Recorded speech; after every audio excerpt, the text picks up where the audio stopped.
So I just purchased the FSD subscription package and I have been testing out the Smart Summon feature. When I first initially tried it, the Smart Summon was a little bit buggy and it didn't always bring the car directly to me. So today I'm going to test out the Smart Summon feature in different situations to see exactly how it will perform.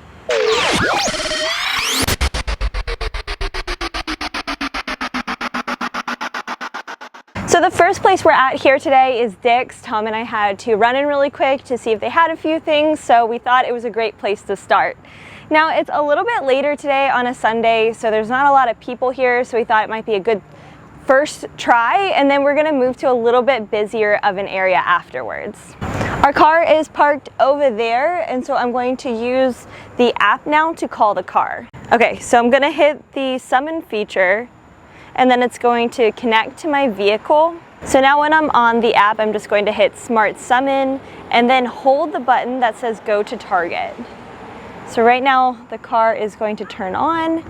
It is backing up, which is an interesting choice for this parking lot. And then I don't know why I did that because it was parked like perfectly. In the Dick's parking lot, we thought we were helping the car out a little bit by pulling through the parking space so that the front, it could just go straight out. But the car ended up backing up, then trying to go forward again, then almost hitting the car next to it, to the point where the people in the car were looking at us like, are you gonna hit our car? And so then finally it figured itself out and it went around and came and picked us, not even up. It didn't even come all the way up to us, but we think that that was because the road there, maybe because it is attached to other stores or something, that maybe it can't and it's not considered a parking lot. But it was really complicated and it wasn't very smooth. So now we're at Kohl's, and we picked this location because it's slightly busier than where we were at Dick's. And also this area here is not a road and you can't just drive through it to get to another store. So we weren't sure if the car was stopping back in the parking lot because that was the end of the parking lot. So today in this location, we're gonna test that out. So our car is parked in just a normal spot over there, and now I'm gonna call it with the Smart Summon. So I hit it, I'm gonna hold go to target. You can see there are other cars kind of passing by here. So it's a little busier. This one, it seems like the car definitely felt like it knew where it was a little bit more than the last one. It seems a little bit more smooth, which is nice, which is surprising because we just parked normally in the parking spot, whereas the other one, we pulled through to make it easier on the car.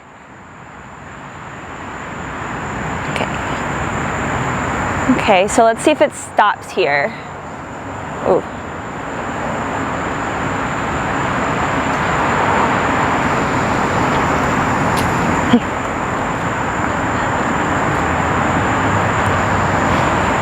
Okay, so as you can see, it does actually come closer now.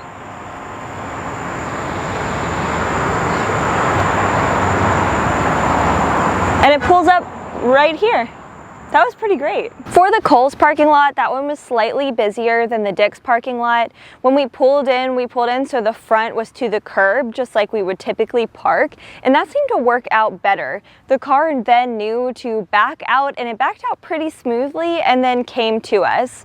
I would say this one was one of the better situations, and it did actually come all the way up to us at the store. So now we're at the busiest location, which is Target. So the main parking lot is here in the front, which is quite busy right now, and then there's also a side parking lot. So we decided to park in the side parking lot because it will have to go past an obstacle and then come around the building to come pick us up.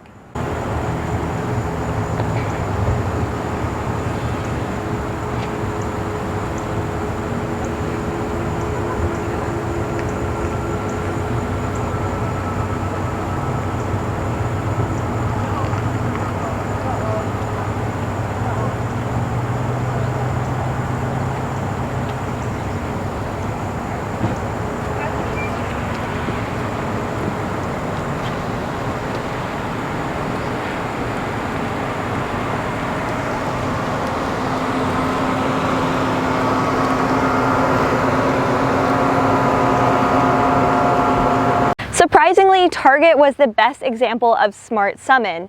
So we pulled in with the nose to the curb, just like we did in the Kohl's parking lot, because that seemed to work out best. We parked to the side of the Target and then stood on the front, and it just pulled right back out and then came and picked us up directly at the front. This was really smooth, and I think it's because it was a straight shot from the side of the building all the way up to the front. So now we're at Whole Foods. We just picked up a couple Topo Chicos, and now we're gonna try out the car in this parking lot as well.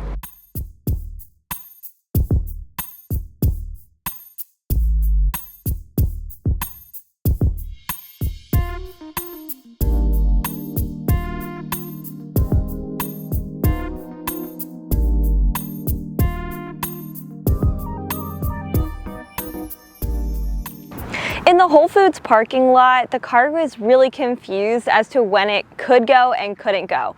There were a ton of cars moving around it, and at one point it even got stuck at an intersection, and the one guy coming the other way was waving our car to go and no one was inside.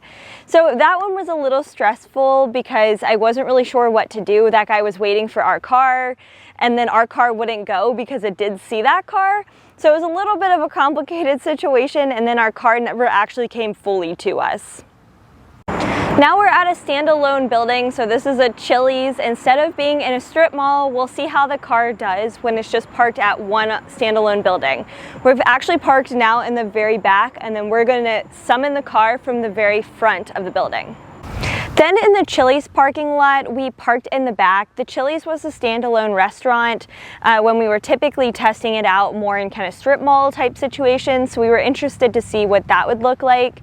We parked in the very back, and then we stood on the side and called it. So when we called it, there was a barrier, a curb that was sort of near the car, and the car kept seeing the curb and then backing up, forward, back, and it never actually made it to us. It stopped, and it wouldn't come out of that cycle of forward, back, so I had to stop, and then we had to walk to the car and then move it manually. It doesn't seem like the car has been doing as great in a little bit more of unique parking lot situations. The Smart Summon is a feature of FSD that I will personally probably never use unless I'm trying to show someone for more of a party trick situation. I say this because it doesn't usually work very well, and it is very hit or miss. It definitely depends on the parking lot, how complicated it is, how many people are around, if there's other cars around, and there's just too many factors that play into whether or not it's going to work. I don't trust having my car, $50,000 car, remote controlled to me when it's not fully developed, and for that reason, it's not something that I'm going to continue to use. Let me know in the comments down below if you use Smart Summon and what your thoughts are about it. If you found this video helpful, please give me a like down below, as that really helps out my channel. Also, if you're interested in learning more about Teslas, I post new videos weekly, so make sure to subscribe. But thank you guys so much for watching, and I will see you in my next video.